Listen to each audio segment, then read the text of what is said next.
En 2001, un adolescent a construit l'un des plus gros réseaux de trafic de bœufs des US. Ce qui en seulement 2 ans lui a permis d'empocher la modique somme de 38 millions de dollars. Ce qui est vraiment lunaire, c'est qu'il avait pas du tout le profil d'un grand bandit. Au contraire, c'était un nerd, livreur de pizza, en surpoids et encore puceau. Et encore plus lunaire, c'est qu'il a fait tout ça avec une équipe composée uniquement de ses potes de lycée, tous en terminale. Et ils avaient une seule règle, nos parents ne doivent jamais découvrir qu'on vend de l'herbe. Voici l'histoire vraie de Nate Norman, le lycéen derrière l'un des plus gros réseaux de contrebande d'herbe des États-Unis. Chapitre 1, Nate Norman. Alors on est dans l'Idaho, aux États-Unis, dans la petite ville de Coeur d'Alene, et honnêtement, si tu tapes le nom de cette ville sur Google, tu vas tomber sur des photos de lacs, de montagnes, l'air pur, littéralement la ville de carte postale, où tout y est tranquille, où il ne se passe jamais rien. Et c'est dans cette ville-là que naît et grandit Nate Norman. À ce moment, Nate a 19 ans, il est censé être au lycée, en classe de terminale. Et si tu demandes ce qu'il fait encore en terminale à 19 ans, bah c'est assez simple. Nate, d'un niveau scolaire, c'est pas une lumière. Il a redoublé 2 fois, ce qui fait de lui le mec le plus vieux de sa classe de terminale. Mais en fait, depuis quelques mois, il va même plus en cours. Et à la place, il a commencé à bosser en tant que livreur de pizza chez Pizza Hut. En gros, la situation à la maison, c'est la suivante. Il vit avec sa mère et son petit frère dans un appartement miteux et il en a clairement marre de voir sa mère bosser toute la journée pour réussir à payer le loyer. Et lui, avec son job de livreur, il gagne certes le salaire minimum, il sait que ça sera jamais suffisant pour les aider à sortir de la galère, mais au moins ça aide un peu sa mère. Parce que ouais, s'il y a un truc qu'on peut pas retirer à Nate, c'est que c'est un bon gars, profondément gentil. Il y a même une anecdote qui résume assez bien le personnage. Il y avait une vieille dame qui habitait à côté de chez lui, et à chaque fois que le chasse-neige passait et bloquait son allée, Nate allait devant sa porte, déneiger devant chez elle, gratuitement, et quand elle voulait lui donner un peu d'argent pour le remercier, il refusait systématiquement. Donc voilà le mec, t'as un gamin un peu paumé, plutôt gentil, qui aide ses voisins pour rien, et qui galère dans un job sans avenir. Petit détail sur Nate, il adore la bœuf. Donc un jour, il est en train de fumer un joint avec son poteau Topher Clark, et ils lisent leur magazine préféré, High Times. Et comme le nom l'indique, c'est un magazine sur la bœuf. Dans l'édition qu'ils lisent, il y a un article qui parle notamment de la légalisation de la bœuf au Canada. Il mentionne d'ailleurs un truc assez précis, la BC Bud. C'est l'herbe produite au Canada en Colombie-Britannique. Et c'est considéré à l'époque comme la meilleure herbe au monde. En lisant ça, il y a un truc qui va se passer dans la tête de Nate. Il se dit, yo, j'habite genre juste à côté de la frontière canadienne. Concrètement, si je prends ma caisse, en 1 ou 2 heures, je suis en Colombie-Britannique. Donc je pourrais y aller, choper de la bœuf, la ramener et la revendre dans ma ville aux US. Alors il dit ça à son pote en rigolant, mais son pote le prend très au sérieux. Il croit direct au plan. Et alors que les deux sont complètement défoncés, ils s'imaginent déjà riches avec leur business. Alors je sais que ça paraît complètement dingue, mais c'est cette décision, prise un soir, sur un coup de tête, qui va finir par générer 38 millions de dollars. Le seul problème à ce moment de l'histoire, c'est qu'ils n'ont pas une seule thune. Donc ça va être compliqué d'aller acheter leur premier stock de bœufs au Canada. Mais bon, ils sont débrouillards. Ils se disent qu'ils vont bosser quelques mois de plus, économiser leur prochaine paye, pour pouvoir payer les fonds. Bah non, 1 heure plus tard, ils vont au lac de leur ville et ils volent un vieux bateau à moitié en train de couler. Ils le revendent dans la foulée à des gitans au bord de la route. Avec ça, ils réunissent 1400 $, juste ce qu'il leur faut pour lancer leur petite affaire. Chapitre 2, traversée ou crever. Maintenant que Nate et Topher ont leurs 1400 $, le plan, il est simple. Ils prennent la caisse, traversent la frontière, ils chopent de la bœuf, ils reviennent et ils la revendent. Alors comment est-ce qu'ils vont passer la frontière avec de la bœuf? On va y venir juste après. Parce que c'est pas le premier problème qu'ils vont rencontrer. En fait, dans leur tête, ils s'imaginaient un truc assez précis. Vu l'article qu'ils avaient lu dans High Times, ils pensaient littéralement qu'en arrivant au Canada, ils allaient croiser des dealers au bord de la route, en train de leur vendre de la BC Bud comme on vend des fraises sur le marché. Spoiler, pas du tout. Ils arrivent à Creston, une petite ville agricole pile à la frontière, et honnêtement, c'est exactement comme les États-Unis, mais en kilomètres au lieu des miles. C'est tout. Aucun dealer sur le bord de la route, y a pas de stand de bœufs, y a rien. Creston, c'est juste une ville tranquille, normale, où visiblement personne ne vend ouvertement de la bœuf à des inconnus, même si on est dans un pays où c'est légal. Donc ils tournent en voiture pendant des heures, littéralement des heures. Ils demandent à personne parce qu'ils savent pas comment demander, ils ont peur de tomber sur des flics, et au bout d'un moment, fatigués et déçus, ils se disent que s'ils trouvent rien, ils finiront par aller dans un bar pour boire un coup, comme ça le trajet n'aura pas été complètement inutile. Et ce qui est assez fou, c'est que c'est dans ce bar que tout va commencer. Il y a un vieux mec assis là, et lui, il est repère direct. 2 jeunes américains, clairement perdus, clairement pas du coin, il les approche. Et eux, naïfs, au bout de quelques minutes, lui demandent s'il peut les aider à trouver 1400 $ d'herbe. Le mec, on va l'appeler Frankie. Frankie leur dit qu'il a justement de la BC Bud, la meilleure herbe du Canada. Mais bon, évidemment, tout est chez lui. Donc ils suivent jusqu'à son appart, et l'appart de Frankie, autant dire qu'il est pas glamour. Ils arrivent dans un espèce de squat miteux. Mais eux, ils sont à fond dans le truc. Ils ont fait des heures de route, ils ont pas envie de rentrer bredouille. Donc, ils restent. Frankie sort un sac avec un demi-kilo de bœuf. Il leur dit que c'est exactement le prix. 1400 $, le demi-kilo. Sauf que quand Nate commence à ouvrir le sac pour voir la bœuf, vérifier que ça soit vraiment de la bonne cam, Frankie les arrête direct. Il leur dit que ça serait pas prudent, que l'odeur peut les faire repérer. Donc les deux ados payent et partent, sans même avoir vérifié ce qu'ils viennent d'acheter. Alors on le voit tous venir gros comme une maison. Mais on reviendra sur ce qu'il y avait dans ce sac juste après. Parce que pour l'instant, il faut refaire passer la marchandise aux États-Unis. Et quel est le plan de Nate et Topher? Alors l'idée, c'est que Nate repasse la frontière normalement, comme un voyageur lambda qui revient du Canada, sauf que Topher, il prend l'herbe dans le sac à dos et il va passer la frontière à pied. Environ 11 km en forêt sauvage. Et c'est pas anodin comme choix parce que la frontière canadienne-États-Unis, c'est la plus longue frontière au monde. 5 fois plus longue que la frontière États-Unis-Mexique. Et à plein d'endroits, c'est juste pas vérifié parce que de 1, c'est énorme et de 2, il se passe jamais rien à cette frontière normalement. Donc Topher va marcher à travers cette forêt pendant des heures. Le visage couvert de terre, de poussière, en plein milieu de cette forêt qui pourra littéralement le tuer s'il se perd ou s'il tombe sur le mauvais animal. Tout ça armé seulement d'une boussole parce qu'on est en 2001 et donc Google Maps n'existe pas encore. Nate l'attend garé en voiture du côté américain et quand Topher sort enfin de la forêt, il contacte avec son talkie-walkie. Une fois dans la caisse, sain et sauf avec le sac, il décide de fêter le coup direct en testant l'herbe qu'ils viennent de choper. Et c'est là que tout s'effondre. Parce que dès la première bouffée, ils se rendent compte que c'est pas du tout de la BC Bud. En fait, Frankie leur a vendu de l'herbe mexicaine, ce qu'on appelle de la brickweed, donc de l'herbe de basse qualité, compressée, qui avait déjà été passée une première fois en contrebande du Mexique aux États-Unis, puis remontée en contrebande jusqu'au Canada. Et que Frankie vient donc de leur revendre au prix de la meilleure herbe du monde. Alors que cette merde-là, normalement pour un demi-kilo, ça vaut dans les 400 $, pas 1400. Donc voilà leur tout premier deal. Ils se font littéralement arnaquer. Et la leçon qu'ils en tirent, c'est simple, c'est que dans ce milieu, tu peux faire confiance à personne. Mais, et c'est ça qui est dingue, même arnaqué, même avec de la mauvaise herbe payée au prix de la bonne, ils vont quand même réussir à se faire de l'argent. Pourquoi? Parce que le marché de l'herbe en Idaho, à cette époque, il est tellement nul, tellement pauvre en qualité, que même de l'herbe mexicaine reste largement revendable et profitable une fois revendue sur place. Donc Nate appelle son pote Scoose. Scoose, c'est le mec que tout le monde connaît dans sa ville, qui a commencé à dealer de la bœuf à 14 ans. Il prend le stock et il le revend en un seul week-end dans des soirées. Il revient avec 2800 $, exactement le double de leur mise initiale. Et là, ce moment-là, c'est littéralement la preuve de concept. Ça marche, même en se faisant arnaquer, même avec un produit pas terrible, ils arrivent quand même à se faire de l'argent. Donc après cette première vente, Nate et Topher remontent direct au Canada. Cette fois, ils sont décidés à trouver un vrai fournisseur, pas un arnaqueur comme Frankie. Ils sont en voiture tous les deux, et à peine après avoir traversé la frontière, ils vont se faire arrêter par la police. Moment de panique totale, évidemment, sauf que le flic va finir par leur dire un truc qu'ils ne s'apprêtaient pas du tout à entendre. Si vous cherchez de la bonne herbe, allez à Nelson. Donc littéralement un policier qui leur indique où acheter de la bonne bœuf. Bref, ils foncent à Nelson et devant une station essence, Topher tombe sur une fille en train de fumer un joint. Tranquille. Elle s'appelle Nicole. Et après avoir discuté avec elle, elle leur propose de leur vendre autant de bœufs qu'ils veulent. Pourquoi? Parce que son père est justement l'un des plus gros producteurs de BC Bud du coin. Littéralement, l'accès direct au sommet de la chaîne. De la vraie bœuf premium en quantité. Le plan reste le même. Topher, le plus costaud des deux, repasse la frontière à pied à travers cette forêt, pendant que Nate repasse en voiture comme un voyageur normal. Et cette fois, le produit est à la hauteur. La demande pour cette BC Bud à cœur d'haleine est juste massif, donc ils revendent tout leur stock en rien de temps. Et avec ce fournisseur, Nate et Topher font un calcul. Si chaque run continue de tripler leur mise, à ce rythme-là, ils pourraient atteindre 3 millions de $, en seulement 14 mois. Et ce plan à ce moment précis, il est simple. Ils visent les 3 millions de $. Une fois qu'ils les ont, ils achètent une maison, lancent un business légal, et surtout, ils arrêtent de vendre de la bœuf, avant de se faire choper. Et ils se fixent même des règles.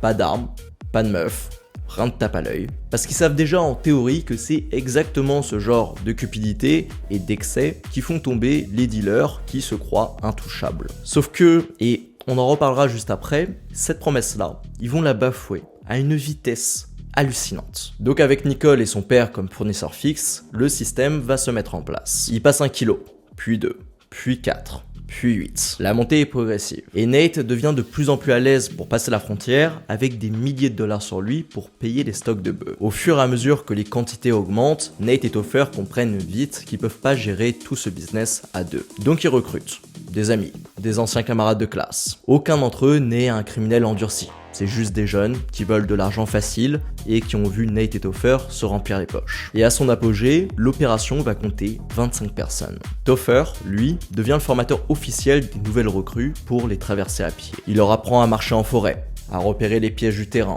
à ne pas paniquer si jamais ils se perdent. Et leur équipement se professionnalise progressivement. Des nouvelles bottes, des lunettes de vision nocturne, tenues de camouflage, kit de premier secours, des sprays anti-ours, et même un spray censé tromper les capteurs thermiques de la police. Le système qu'ils mettent en place, c'est des équipes de 6 personnes. À l'aller, ils transportent jusqu'à 400 000 $ en cash, direction Canada, direction Nicole et son père. Au retour, ils ramènent le produit à pied par la forêt. Il y a des moments où ça frôle carrément la catastrophe. Un groupe se perd dans les bois et frôle à 2 doigts l'hypothermie. Heureusement, personne n'est blessé et tout le monde continue comme si de rien n'était. Il y a une autre scène, alors là, vraiment digne d'un film, où le groupe, en pleine traversée, avec plus de 200 kg d'herbe dans leur sac à dos, repère un van garé en pleine forêt. Un van de la police des frontières. Ils se figent, ils sont à 2 doigts de faire demi-tour, complètement paniqués. Mais Topher, avec ses lunettes de vision nocturne, regarde mieux à l'intérieur du van. Et il réalise que les agents sont juste en train de dormir. Donc ils continuent leur chemin, en silence, et ils passent juste à côté sans être repérés. Et plus l'argent rentre, plus un nouveau problème émerge. Parce que la plupart des membres de l'équipe vivent encore chez leurs parents. Et tu peux pas vraiment ramener une enveloppe de billets chez toi sans que ta mère commence à te poser des questions. Donc cet argent, ils peuvent pas vraiment le dépenser, pas vraiment en profiter, du moins sans éveiller les soupçons. Et ce blocage-là, avoir des milliers de dollars planqués, sans réellement pouvoir en profiter, ça va tous les peser. Et c'est à ce moment-là que Nate va céder à son vice. Parce qu'au bout d'un moment, à quoi ça sert d'avoir des dizaines de milliers de dollars planqués sous ton lit si t'as pas le droit d'en profiter? Si tu peux pas t'acheter une maison, une caisse, si tu peux pas acheter des trucs qui montrent enfin à tout le monde que t'as réussi. Donc Nate, petit à petit, commence à dépenser son argent. Discrètement au début. Juste de quoi se faire plaisir, sans trop attirer l'attention. Sauf que pour un gamin qui a passé toute sa vie à se faire harceler, à avoir aucune meuf qui le regarde, et à se faire moquer dans tous les sens, ce premier petit goût de reconnaissance, ça va clairement pas lui suffire. Chapitre 3, jeune, riche et con. Donc Nate commence à dépenser son argent.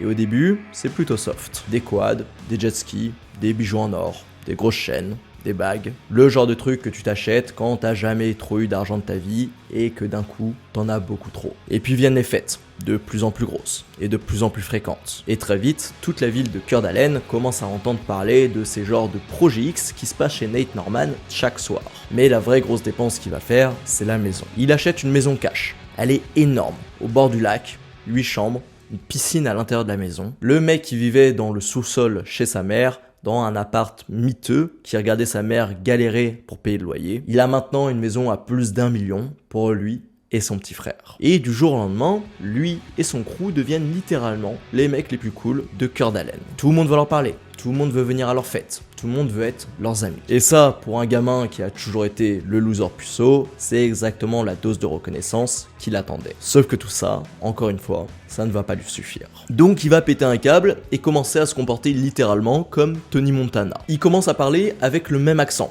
genre il essaye vraiment d'adopter le caractère de Scarface. Il devient hautain et irrespectueux avec les gens autour de lui, y compris avec ceux qui sont là depuis le début, et il commence à se procurer tout un tas d'armes à feu. Topher, lui, il voit le changement en direct, semaine après semaine. Et plus tard, il va décrire ça en disant que Nate est passé d'une personnalité humble et gentille à littéralement quelqu'un qui se prend pour un genre de grand bandit intouchable. Il se met à porter des chaînes en diamant énormes autour du cou, du rap hardcore à fond dans les enceintes de sa caisse. C'est une caricature de dealer, point par point, et il en est assez fier. Ce qui est assez fou, c'est que les gens autour de lui commencent vraiment à avoir peur de lui. Il se met aussi en couple avec une stripteaseuse âgée de 7 ans de plus que lui. Et là, clairement, le gamin qui aidait sa voisine à déneiger l'allée quand le chasse-neige passait, il est bien loin. Et bien évidemment, dans le costume de Tony Montana, il manque un détail. La coke. Donc, Nate se met à consommer énormément de coke. Sauf que le problème, c'est que ça le rend de plus en plus paranoïaque. Il commence à penser que tout le monde pourrait le trahir, que tout le monde en veut après son argent. Et avoir un mec sous coke, paranoïaque, avec un accès libre à plusieurs armes à feu, directement chez lui, c'est jamais une bonne combinaison. D'ailleurs, peu après cette période, Nate se blesse gravement. Il fait une chute à moto et il se casse les 2 bras d'un coup. Et pour gérer la douleur, on lui prescrit des antidouleurs. Sauf que très vite, c'est plus juste un traitement médical. Il devient complètement accro au médoc. Et ça débouche sur un soir en particulier. Une fête chez lui, plus de 100 personnes dans sa maison. Musique à fond, tout le monde boit, tout le monde fume de la beuh, tout le monde tape de la coke.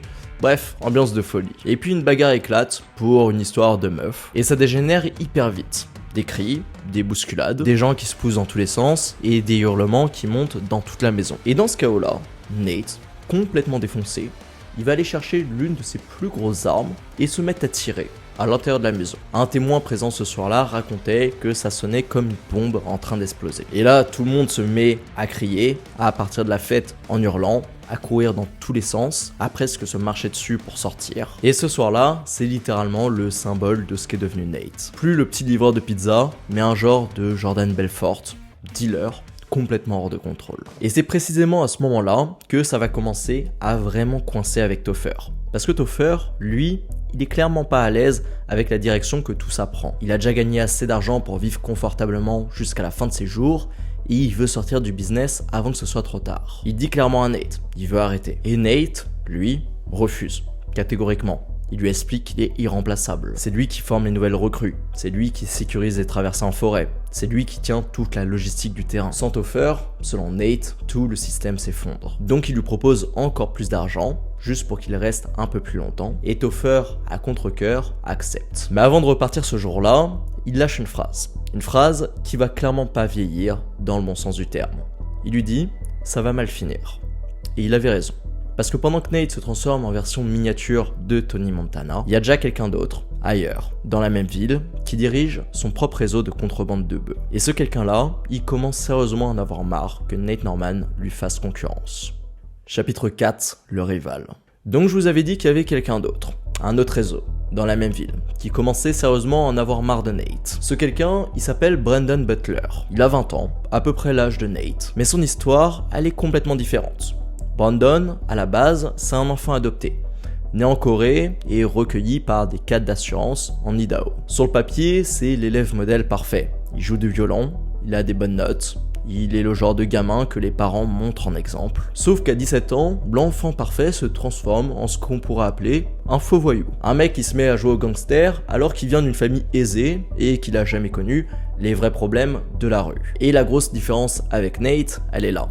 C'est que Nate, c'est un fils de maman célibataire, qui galère depuis toujours. Brandon, c'est un fils de famille riche, qui a tout, mais qui veut absolument se créer une autre identité. Et Brandon, lui aussi, il a son propre business de bœuf. Il roule en supercar, une Acura Integra customisée, vite teintée, jantes qui brillent. Il consomme pas mal de substances aussi, des oxys, de la coke. Et surtout, et c'est ça le point important, c'est que Brandon, contrairement à Nate, il est jamais satisfait de gagner seulement quelques millions avec ses potes. Lui, il veut tout le marché, pas une part. Il veut absolument tout. Au début, les deux opéraient chacun dans leur coin sans vraiment se gêner. Nate savait qu'il y avait d'autres dealers dans la ville, mais il se disait qu'il y avait largement assez d'argent pour tout le monde. Il sous-estimait complètement la situation. Sauf qu'avec la croissance de l'activité de Nate, leur territoire commence à se chevaucher. Ils se volent des clients entre eux, ce qui va créer des petits conflits qui se transforment en confrontations, puis des menaces directes. Brandon se met littéralement à détester Nate. Si bien qu'au début de l'année 2002,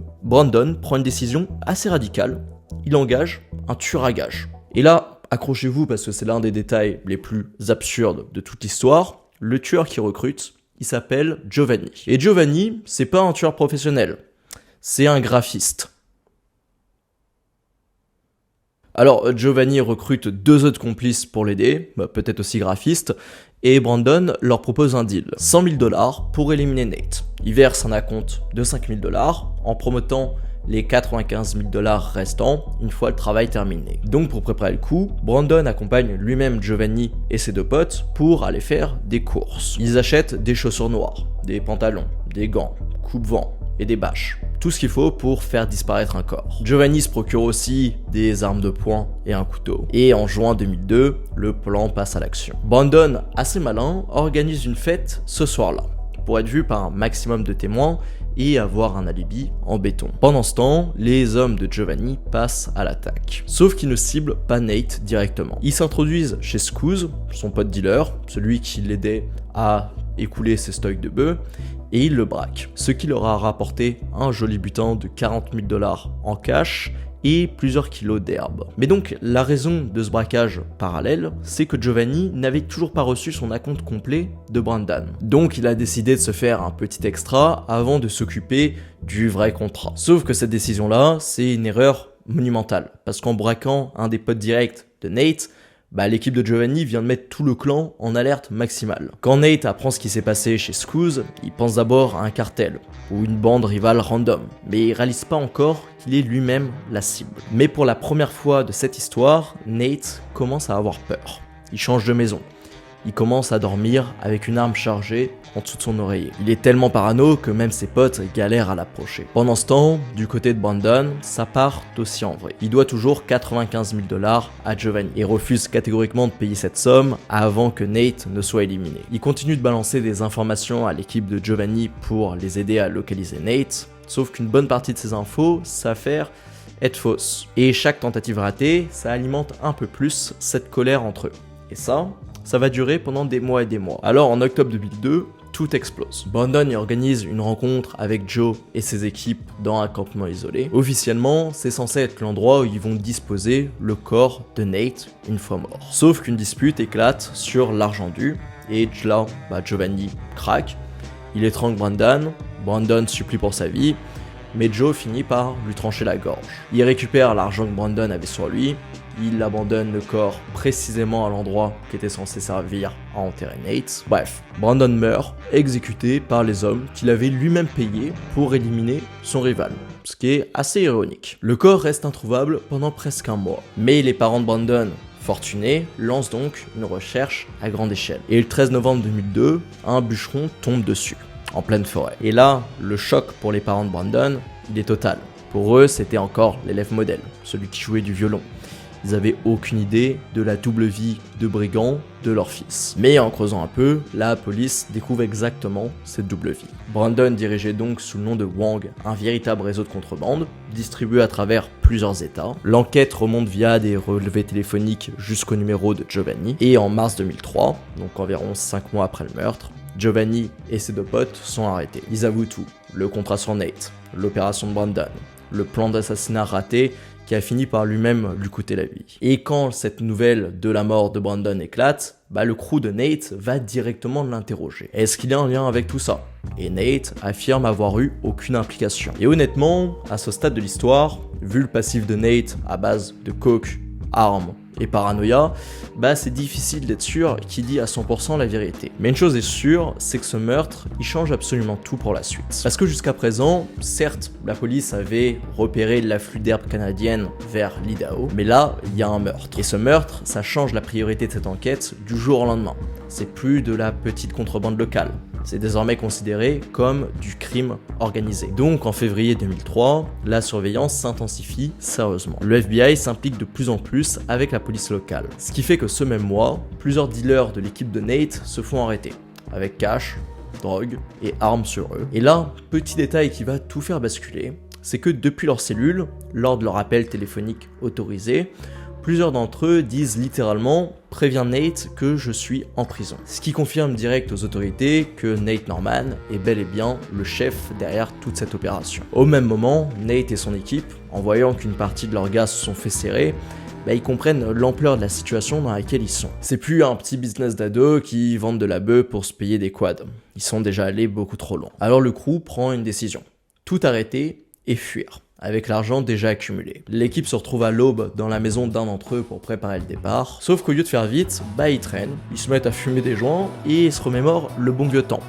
Les premières traversées, les fêtes, l'euphorie du début. Pendant ce temps précis, le FBI déploie 6 mandats simultanés dans 4 états différents. Et ils vont lancer un raid dans la maison dans laquelle ils sont. Tout le monde présent ce jour-là vont se faire arrêter, sauf 2 personnes, Nate et Topher, qui sont à ce moment-là absent. Et là, sous la pression, sans Nate pour payer les cautions ou les avocats de tout le monde, le système commence à s'effondrer en cascade. Les membres arrêtés commencent à se dénoncer entre eux. Plusieurs deviennent informateurs en échange de peines réduites. Et grâce à ça, les enquêteurs construisent un dossier de plus en plus solide contre Nate. En novembre 2003, une seconde vague d'arrestations tombe. 14 personnes au total, dont Scouse, Topher et la copine stripteaseuse de Nate. Nate, lui, reste en cavale pendant plusieurs mois. Il arrive à échapper au FBI, mais les fédéraux font passer un message clair au crew. Sans Nate, ils risquent tous des peines absolument énormes, sauf s'ils acceptent de le livrer. Et sous cette pression-là, la vraie nature de Nate va ressortir et il va finir par se rendre lui-même aux autorités. Chapitre 5, la chute. Donc maintenant, Nate va devoir répondre de tout ça devant un tribunal.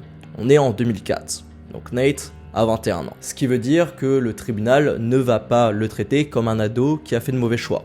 Pour eux, c'est un adulte. Point final. L'accusation retient un chiffre contre lui. 38 millions de dollars de bœufs passés en contrebande. Même si selon certains, ces chiffres pourraient bien être doublés, voire triplés. Ceci étant dit, le risque encouru pour ce qu'il a fait, c'est 10 à 12 années de prison. Les preuves contre lui, elles sont juste accablantes. Les relevés bancaires, les stocks de bœufs saisis pendant les raids, toutes les conversations téléphoniques enregistrées avec les membres de son propre crew. Et le coup de grâce, c'est que tous ses partenaires témoignent contre lui en échange de peines réduites. Donc Nate, face à un dossier aussi solide, n'a aucune marge de négociation. Il plaide coupable à la majorité des chefs d'accusation contre lui et la sentence tombe, 12 années de prison. Il tente un appel pour réduire sa peine, appel qui a été rejeté. Et pour le reste du crew, les sentences sont nettement plus légères. Ils prennent tous entre 2 et 3 années de prison. Et Giovanni, le tueur à gages, celui qui était donc graphiste à côté, il plaide coupable et est condamné à la prison à vie avec une possibilité de parole au bout de 8 ans. Donc voilà le bilan. Un empire à 38 millions de dollars, monté par des potes de lycée, qui se termine par tout le monde en prison. Mais l'histoire de Nate Norman, elle ne s'arrête pas là. Parce que pendant qu'il est en prison, un truc assez dingue se passe à l'extérieur. C'est qu'il devient assez populaire sur internet. Et cette fascination, elle va finir par atteindre Hollywood, qui en 2014 sort un film, Kid Cannabis, directement basé sur son histoire. Et en décembre 2013, juste avant la sortie du film, Nate est libéré de prison. Ce qui veut dire qu'il est littéralement sorti à temps pour regarder l'avant-première de son film. Et aujourd'hui, Nate a plus ou moins disparu. Il refuse toute interview ou quoi que ce soit. Le seul truc qu'on sait, c'est qu'il possède une entreprise de chauffage, ventilation et climatisation. De son côté, le bilan pour Topher est un peu plus sombre. On parle donc de l'associé de Nate. Il se trouve qu'en 2019, il s'est retrouvé dans une bagarre de bar, bagarre qui est donc devenue assez physique, et l'autre homme impliqué a sorti une arme, tiré sur Topher, qui a donc perdu la vie.